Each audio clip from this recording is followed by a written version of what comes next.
após a cura do cego de nascença, há uma grande interrogação na cabeça dos religiosos fariseus, e eles discutem quem é Jesus. Eles discutem a identidade de Jesus, né? Quem é esse que faz o que Deus faz? Quem é esse que muda aquilo que Deus fez? Quem é esse que age e quando age nós não sabemos se é ele ou se é o Pai, ou se ele age em nome do Pai, o que acontece? Então Jesus se declara aqui se autodeclara como um bom pastor. E ele acusa os fariseus de serem salteadores, de serem ladrões, de serem mercenários.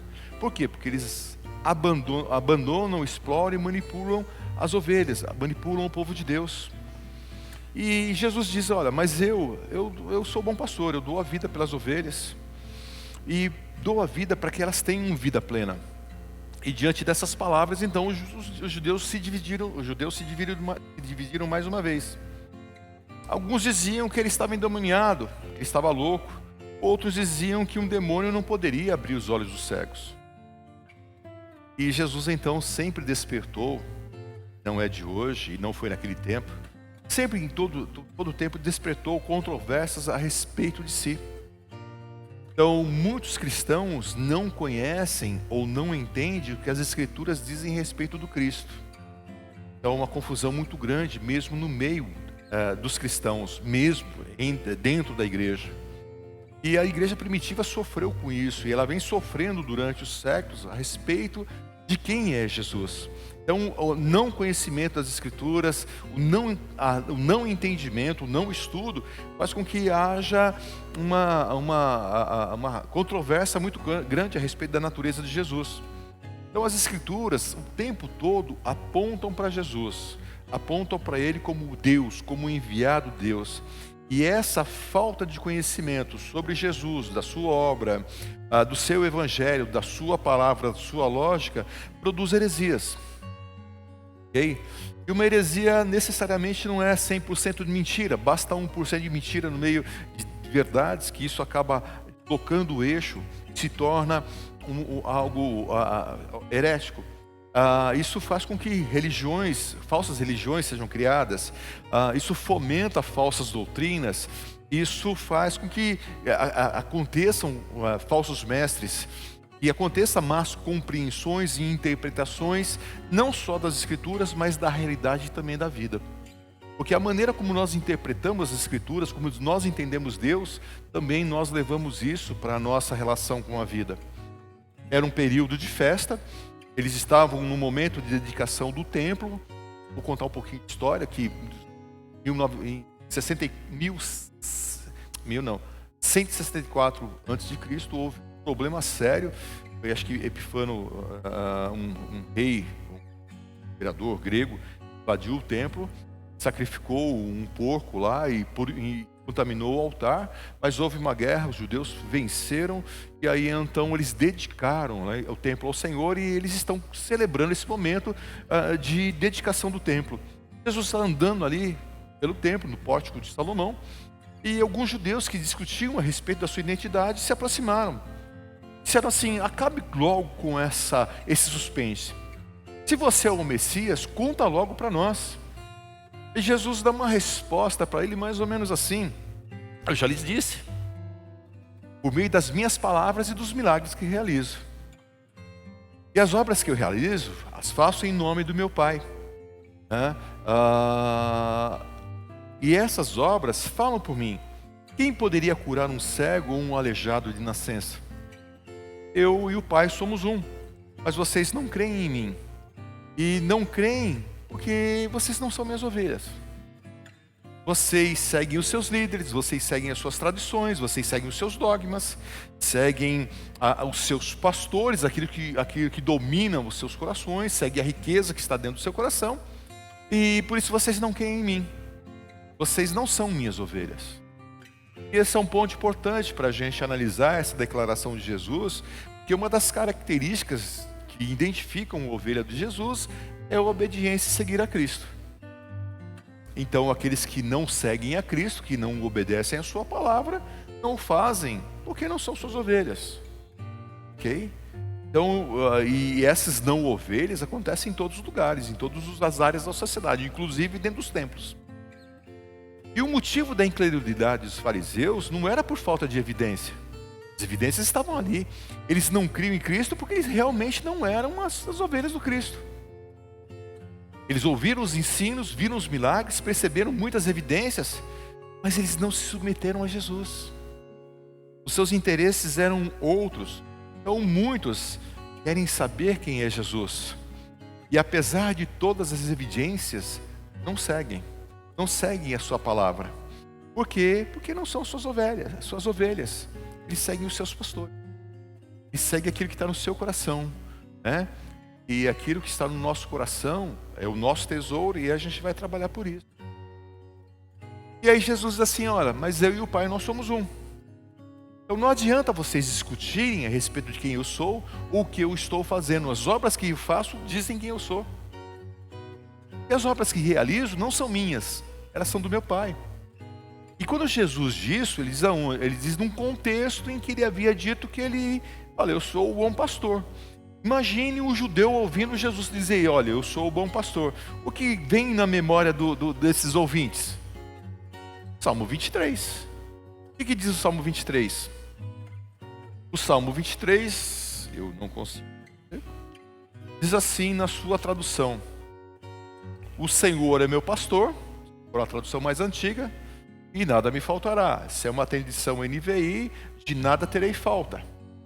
Mas eu quero confessar aos irmãos que andei pesquisando e vou procurando, e as tradições dizem que exatamente isso que está na sua Bíblia, mas eu fui buscando letra por letra no original, tentando encontrar, e a melhor tradução que eu pude encontrar é essa.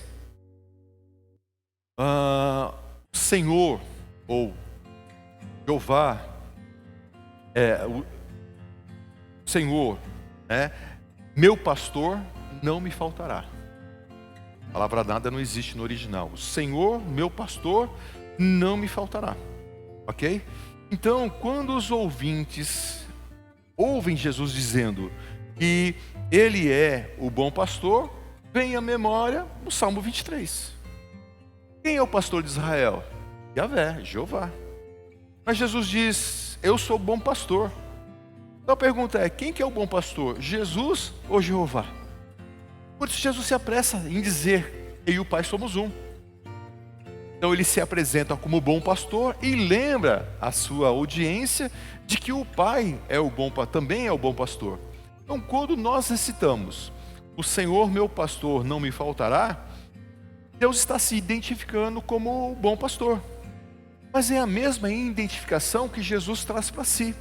O bom pastor que dá a vida, que cuida, que conhece as ovelhas e que chama cada uma delas pelo nome.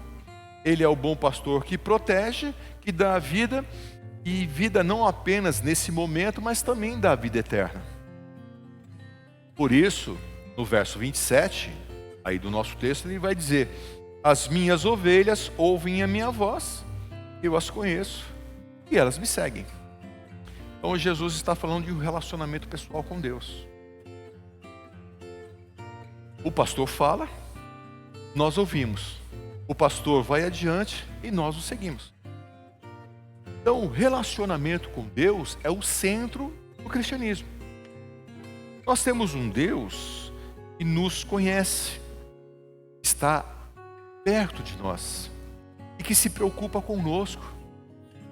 Se você estiver lá em João 10, no verso 3, diz assim que o pastor chama as ovelhas pelo nome. Então Jesus conhece profundamente suas ovelhas. Israel sabia que Deus conhecia o seu povo, mas eles não entendiam. Conhecer é uma coisa, entender é outra.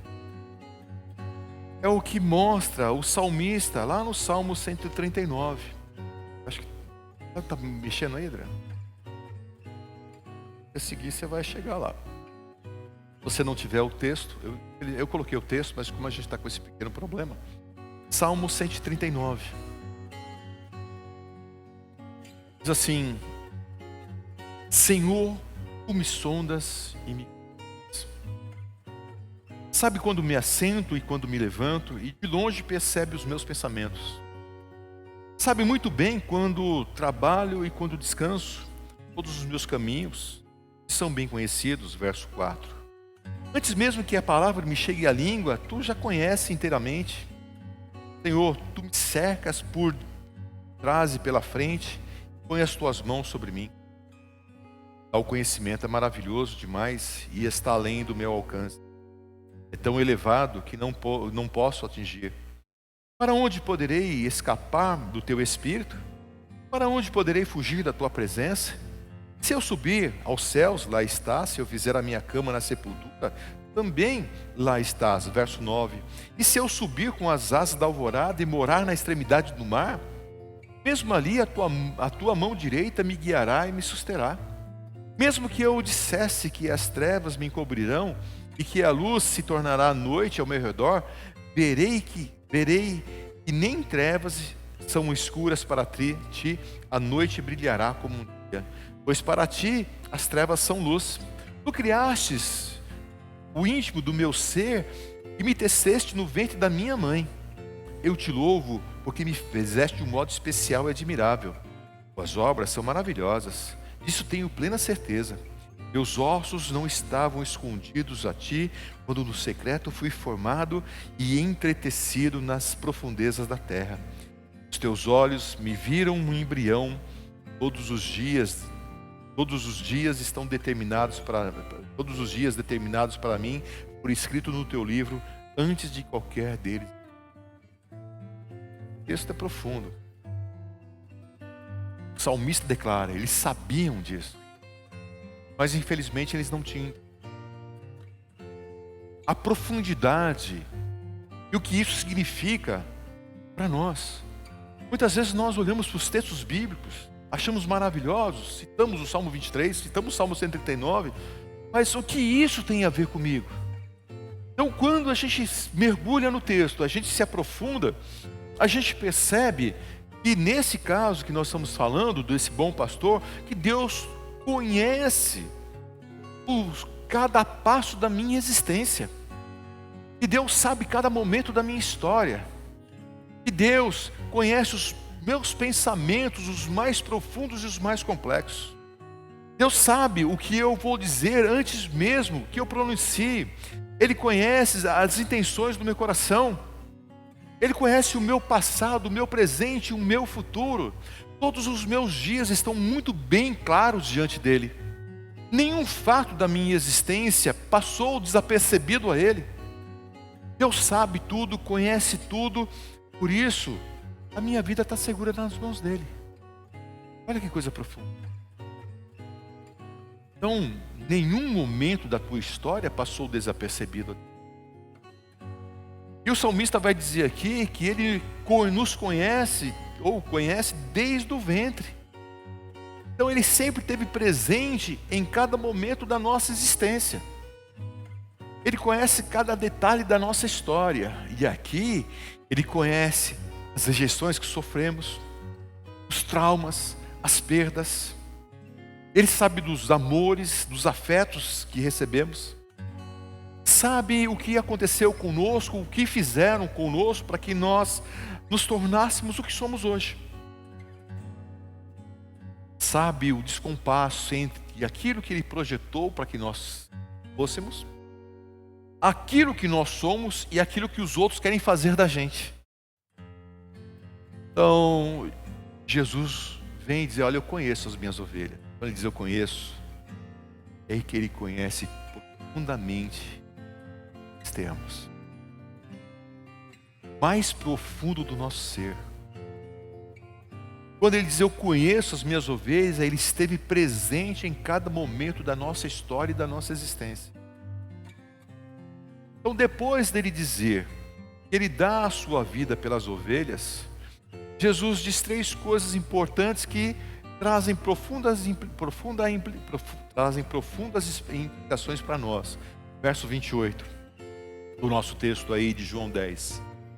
Ele diz assim no verso 28, eu lhes dou a vida eterna e elas jamais perecerão e ninguém as pode arrancar da minha mão. Ele diz assim, olha, eu dou vida eterna. Dou vida na presença de Deus, uma vida que vem de Deus na comunhão com Ele, eu posso fazer. Segunda coisa que eu quero dizer é que as minhas ovelhas não perecerão. Não é que elas não morrerão, não, elas não perecerão, eu estarei com ela, eu dou vida. E não somente vida aqui, mas essa vida eterna. E ele diz um terceiro ponto, diz que ninguém pode arrancar as suas ovelhas das suas mãos. Isso traz segurança para todos aqueles que creem em Cristo. Ninguém pode te arrancar das mãos do Senhor. Enquanto a gente vê um evangelho sendo pregado, colocando medo que o diabo vai pegar, que vai acontecer, Jesus está dizendo, ninguém pode te arrancar da minha mão. Isso nos traz essa segurança e elimina toda a tentativa de manipulação, de falsos ensinos e falsos pastores. E ele vai dizer no verso 29, qual é a razão pela qual as ovelhas devem confiar e não temer. Verso 29 diz assim, meu Pai, e as deu para mim. Ovelhas, Deus, as ovelhas são do Pai, eu disse esses dias. E ele diz assim, o meu Pai é maior do que todos. E ninguém pode arrancar das mãos do meu Pai. Ele fala assim, primeiro ele diz assim, ninguém pode arrancar das minhas mãos, o Pai me deu. Olha, e o Pai me deu, e quero dizer que também ninguém pode arrancar da mão do Pai. Por quê? Porque eu e o Pai nós somos um. Então as ovelhas são do Pai, o Pai as deu para o Filho, e ninguém pode primeiro arrancá-las da mão do Filho, e ninguém pode arrancá-las da mão do Pai. Então quero dizer para você que esse texto mostra que Deus é poderoso para nos segurar, nos sustentar e nos manter firmes nas suas mãos. Ele, é Ele que cuida, é Ele que guarda. E isso faz com que a gente possa descansar. E não há como nós deixarmos essa esfera da ação de Deus, porque o salmista disse lá, olha, se eu subo as asas da alva, tu está lá, se eu desço mais profundamente ao abismo, tu está lá também. Não há como fugir da ação de Deus, não há como fugir da presença de Deus. Ele está em todos os nossos momentos e na nossa história.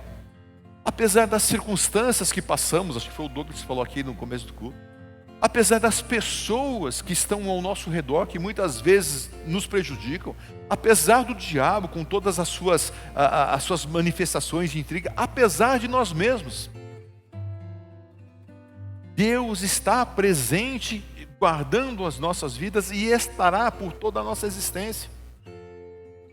Então, se nós temos um relacionamento com Deus desse tipo, nós estamos nas suas mãos, se Ele nos dirige, nos orienta, cuida, a pergunta é, o que nós tememos? E todos nós temos temores. Por que nós temos temores? A gente teme porque a gente não conhece. Percebeu? Nossos temores é porque nós não conhecemos. O que eu não conheço? Conheço o que é o dia de amanhã. Eu não sei o que vai acontecer. Então todas as nossas preocupações, as nossas ansiedades decorrem do medo de nós não conhecermos. Mas Jesus diz, eu conheço as minhas ovelhas, e Ele diz um ponto importante, e elas me conhecem. Então quando nós conhecemos a Ele nessa intensidade, então nós não precisamos temer. Então a pergunta agora é, o que nos aflige? O que toma o nosso coração? A morte? A morte que chegará para nós? A morte daqueles que nos cercam, que são preciosos? As perdas? As decepções? O medo do amanhã, o medo do desconhecido?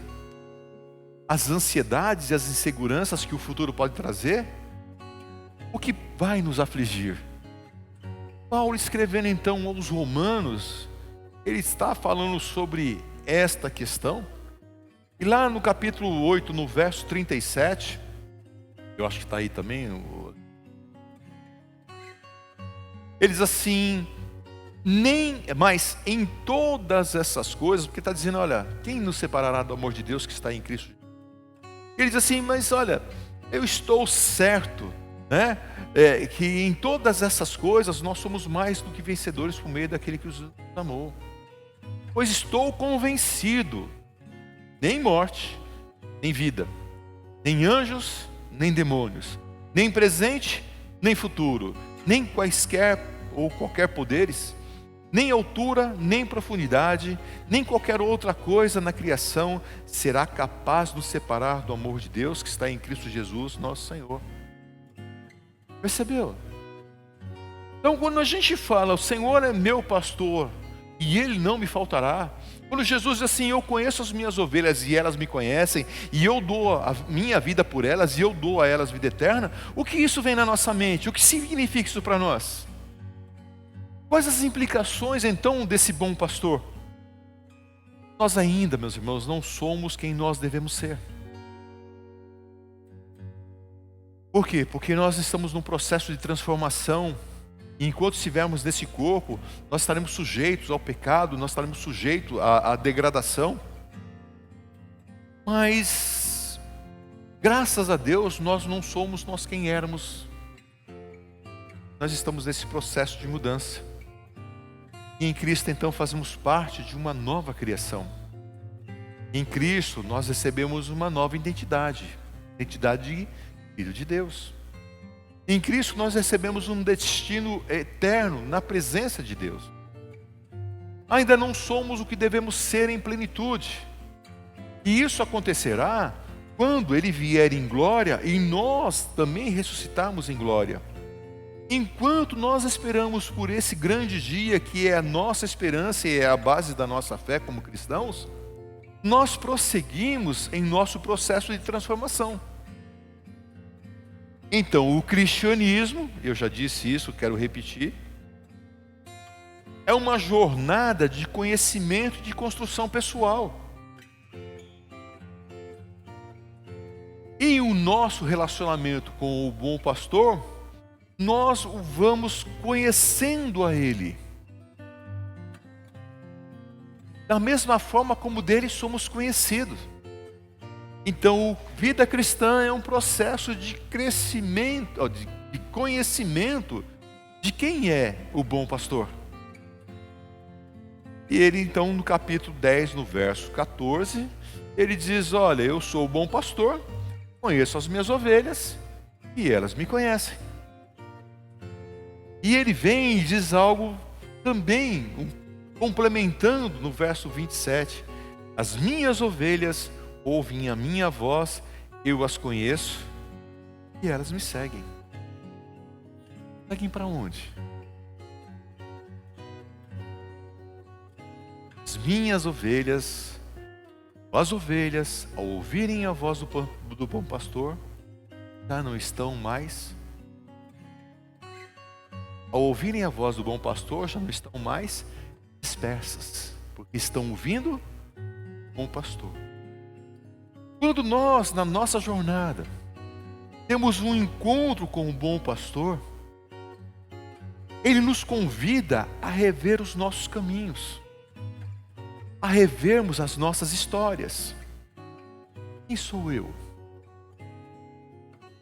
Por que eu sou assim?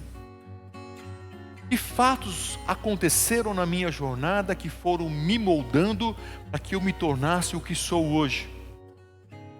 Que traumas, que decepções, que perdas, que vitórias, que conquistas aconteceram na minha jornada que foram construindo a minha percepção de realidade, foram construindo a minha fé, foram construindo a minha esperança.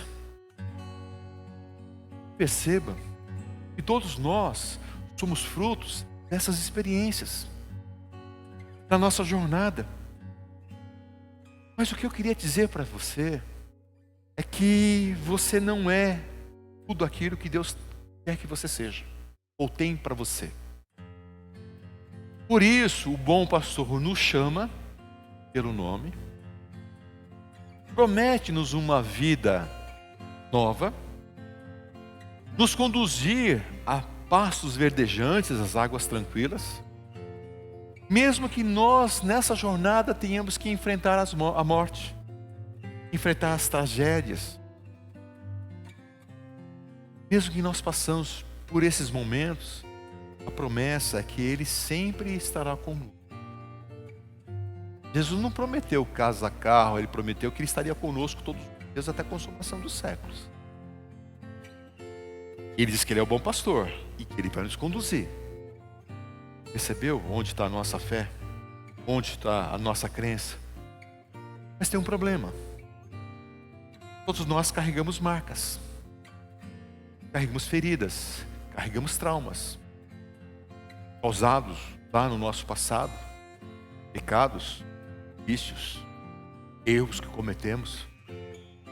Mas o bom pastor se aproxima, nos chama pelo nome e quer nos guiar das suas veredas de justiça. Então Ele estende a sua mão, ouve, as ovelhas conhecem a sua voz, ouvem a sua voz, segue. E aqui eu queria fazer uma dinâmica. O bom pastor se aproxima, estende a mão, diz para você, essa quem está do teu lado.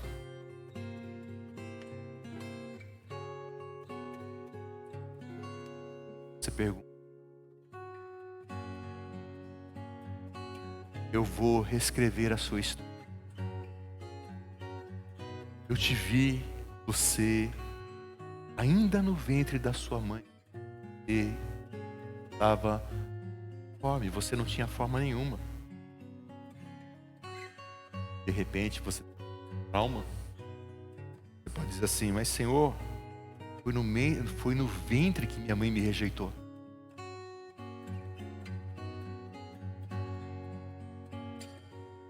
E aí Jesus diz assim: mas eu não te rejeitei. Guardei, estava lá. E porque você tem esse trauma, você tem dificuldade de socialização. Você tem dificuldade de se aceitar. Porque você foi rejeitado e acha que todo mundo vai te rejeitar. Mas vamos fazer o seguinte: segue-me. Para onde? Vamos voltar lá. Vamos trocar aquela rejeição pelo meu amor. Essa rejeição pelo amor de Jesus. Mas Jesus vem e diz assim: vem comigo. Para onde? Vamos para a sua infância. Vamos voltar para aquele momento do seu abandono. Mas eu não quero voltar para lá, Senhor. Me causa muita dor. Esse seu medo de amar tem muito a ver com o seu abandono. Você não consegue se relacionar e nem confiar nas pessoas. Você tem medo que elas se decepcionem. Você não consegue amar a sua esposa e amar os seus filhos com essa intensidade. E não consegue estar próximo porque você tem medo de perdê-los. E isso te causar decepção. Você tem medo de ser abandonado. O seu abandono causou traumas terríveis. Por isso você caminha com medo de ser decepcionado. Mas eu quero dizer que eu estive com você lá naquele momento e não te abandonei. Vamos fazer o seguinte: vamos voltar do teu abandono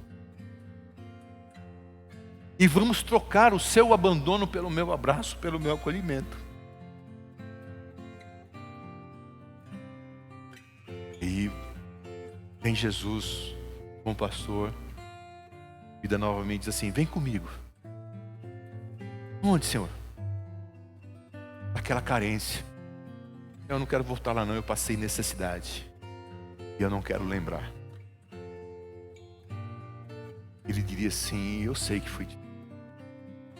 Vou passar rasgada, seus sapatos gastos, desejo de comer alguma coisa e você não tinha.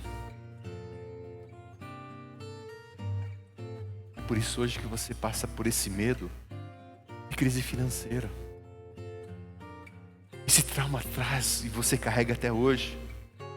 Mas eu quero dizer que lá eu estava com você. E eu supri a sua necessidade mais básica. que você construísse os valores da sua vida. Mas vamos trocar esse trauma pela minha providência. Se é possível. E vem Jesus novamente e diz: vem comigo. Onde? Vamos para a sua escola, seus amiguinhos. Não quero ir lá não, sabe por quê? Lá eu fui discriminado, fui deixado de lado. Eu estava lá quando isso aconteceu. Por isso a sua baixa estima, por isso a sua ansiedade, a sua sensibilidade às críticas e aos confrontos. Mas vamos voltar à sua infância, vamos reescrever a sua história de acordo com aquilo que realmente você é e que eu vejo em você. Vamos jogar fora tudo aquilo que tentaram fazer de você e trocar por aquilo que eu quero fazer de você. E aí Jesus vem mais uma vez e diz: vem comigo. Onde? Os seus afetos. Eu não quero ir, Senhor. A morte me levou pessoas que eu amava, amigos me abandonaram. E eu volto para lá e dói demais. Eu sei que a dor foi grande e ainda é. Sei que você não se conforma, mas eu estive contigo para te sustentar. Então vamos fazer o seguinte: trocar a sua tristeza e a sua dor pelo consolo da presença. Vem comigo. Para onde? Seu lar. O seu relacionamento com os seus pais e irmãos. Para a violência que você tem. Para a traição, para as decepções, para as necessidades. Deus, eu não quero fazer isso não, isso vai demais. Eu sei o que é sofrer violência. Eu sei o que é sofrer traição. Eu sei o que é se decepcionar. Mas vamos trocar a sua dor pelo perdão? Vamos trocar essa prisão desses sentimentos ruins pela liberdade de não carregar mais esse peso no seu coração? Vem comigo. Para onde, Senhor? Para as suas lembranças e sentimentos que te trazem tanta tristeza e dor. Para as pessoas e os fatos que te aconteceram e que te fazem tão mal, te fizeram tão mal e te fazem ainda tão mal. Porque você vai viver eternamente. Então vamos fazer o seguinte: vamos voltar aos seus traumas para restaurar. Vamos voltar aos seus traumas para curar as suas feridas, para fechá-las. Vamos fazer o seguinte: vamos sepultar as dores, os erros, os seus pecados, os seus vícios. Vamos formatar o seu pensamento. Quer dizer, formatar é dar uma nova forma de pensar. Vamos formatar os seus sentimentos, vamos formatar as suas vontades. E aí vamos reescrever a sua história. Senhor, eu não sei chegar lá. Tem problema, eu te conheço. Sei da sua história. Sei das suas necessidades. Sei aonde você precisa ir. Eu sou bom para conheço as minhas ovelhas. Se me segue, vamos. Ouça a minha voz. Siga. Eu vou levar você por caminhos. Cura, restauração, paz, perdão, de comunhão com o Pai. E o bom pastor nos pega pelas mãos, nos leva às nossas tragédias, às nossas dores, para nos dar novos significados para a nossa existência. Para que a gente possa encontrar a nossa verdadeira identidade em Cristo. E o bom pastor nos dá a oportunidade dessa vida plena, restaurada, curada. Creio, meus irmãos, que todo o aprendizado e toda a experiência que nós temos, nós vamos levar para a eternidade.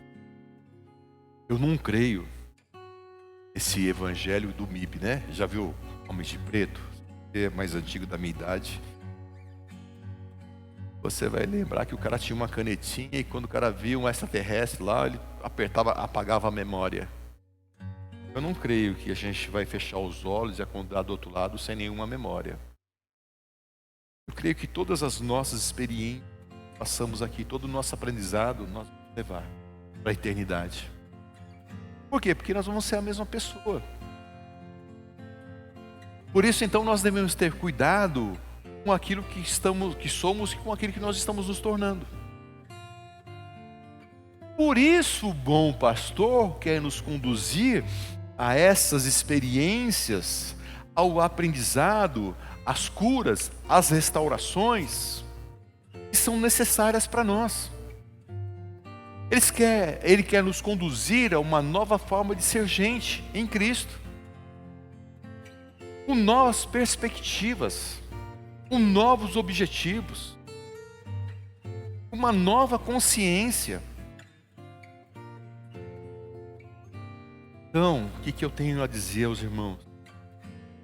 Jesus é o bom pastor que nos chama pelo nome, nos conduz pelas suas veredas, para que nós tenhamos vida plena. Para isso Ele dá a sua vida por nós, e nos dá a sua vida, a vida eterna. E agora nós estamos nas suas mãos, e ninguém pode nos tirar dessa posição. E como o bom pastor que é, Ele nos acolhe, para curar as nossas feridas, para sarar as nossas dores, para limpar de nós todo o pecado, todo o mal, toda a sujeira. Portanto, eu quero te convidar nessa noite, em nome de Jesus, para você olhar para dentro de você mesmo e visitar o seu passado. E talvez daquilo que eu já explanei, você tenha visitado seus traumas de infância, seus traumas na caminhada, as suas dores e tudo mais, as suas tragédias. E tudo o que aconteceu na tua vida te trouxe até aqui. E você é o fruto disso. Mas eu quero dizer que você não é a melhor versão daquilo que Deus tem para você. Que Deus tem algo muito maior e mais profundo. Porque Ele te conhece e Ele te criou. Então eu quero te dizer que em Cristo você é muito melhor do que você é. Você é muito melhor do que isso que você é hoje. E aqui não é nada pejorativo. Tá? Eu gostaria que você pudesse orar, pedindo ao Senhor que use os instrumentos, circunstâncias, possibilidades, que você seja uma pessoa cada vez mais consciente, cada vez mais íntegra. E integridade é que não lhe venha faltar nada.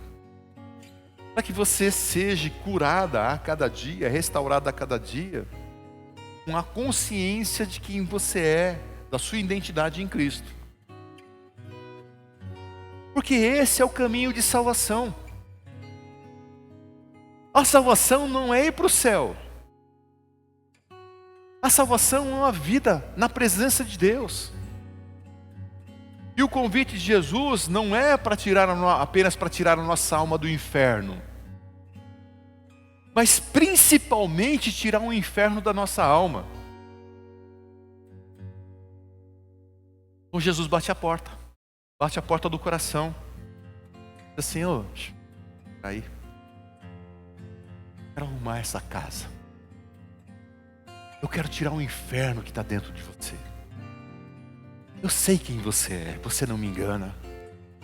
Eu conheço o seu nome, conheço a sua história. Eu sei como você chegou nessa condição e sei como te tirar dela. Me dê a mão, ouça a minha voz e segue-me, porque eu sou, tenho vida plena. Mas Senhor, se eu fizer isso, o Senhor vai me tomar pela mão e vai me levar em alguns lugares que eu não quero passar, não. Eu vou te levar. Vou te levar novamente a alguns vales de sombra e de morte. Mas não tenha medo. A minha bondade e a minha misericórdia estarão contigo. Salmo 23. Eu vou te levar de volta para casa para que você seja, projetei ser para ser. E seja esse, meu irmão, esse caminho que você tem seguindo o bom pastor. Que a cada dia Ele te conduza para esse ambiente de cura e de restauração e de perdão. que você sempre tenha ouvidos sensíveis à sua voz, e que Ele te guarde e te proteja, para que você chegue à plenitude em Cristo, a plenitude do seu ser em Cristo. Aquilo que Deus projetou para que você fosse desde a eternidade. Por isso, diz o salmista, todos os dias estão escritos no teu livro.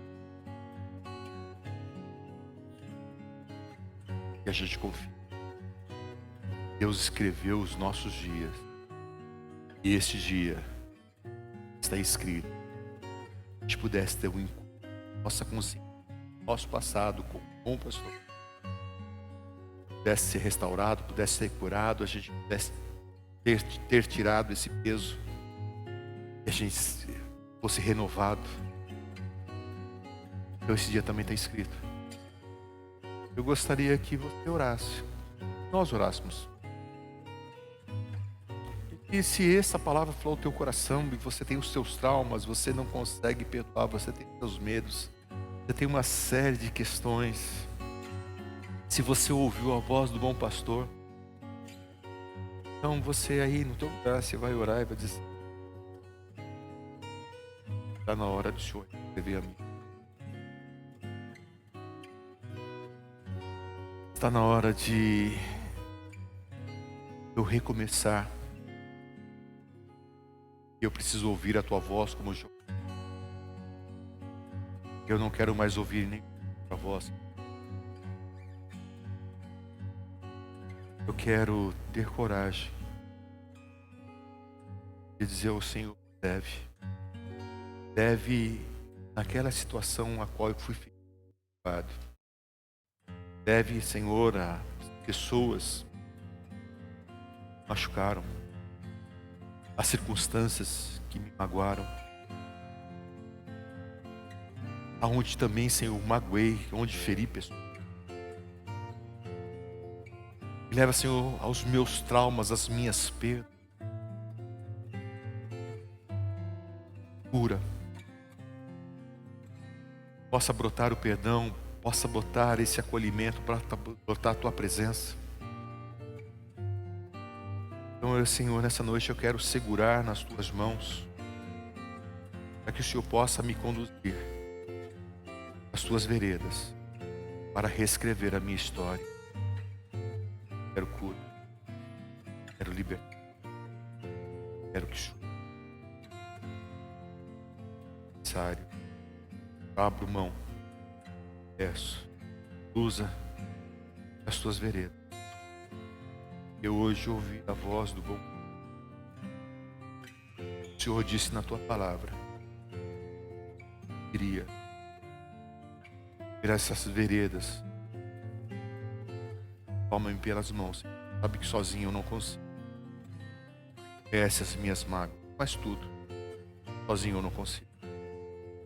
Toma-me, Senhor, pela tua mão. Me leva, Senhor, a essa dimensão da plena, nova consciência. Sei, Senhor, que esse é só o começo. Sair daqui nessa noite, mas estou dando um primeiro passo.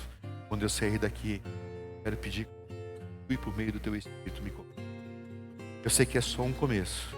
Eu tenho uma longa jornada, mas, Senhor, quero continuar sendo conduzido.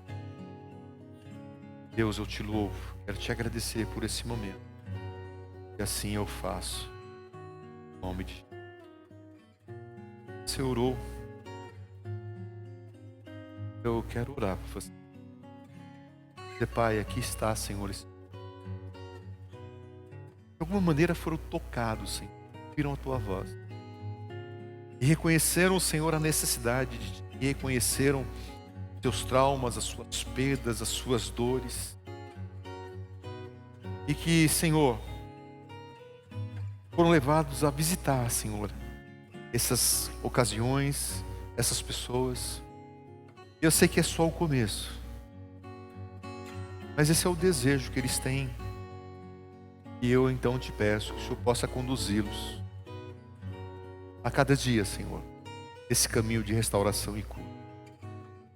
Liberta, Senhor, dos vícios, liberta, Senhor, dos pecados, liberta, Senhor, daquilo que oprime, daquilo que magoa, aquilo, Senhor, que escraviza. Toma, Senhor, eles pela tua destra. Acolhe, abraça. E que eles recebam essa vida plena e vida abundante, essa noite, para a glória do teu nome. E assim seja. Em oração, em nome de Jesus. Seja assim na tua vida, meu irmão. Espero que Deus tenha falado ao teu coração. Você continue nessa jornada. E você não é ainda o que deveria ser. Mas Deus está num processo de construção. Ele conhece seus traumas, as suas dores, as suas lutas, as suas fraquezas, as suas limitações. Mas Ele é o bom pastor. E dá a sua vida por nós. Tem caminhos, bênçãos. E a gente só precisa seguir, caminhar com Ele.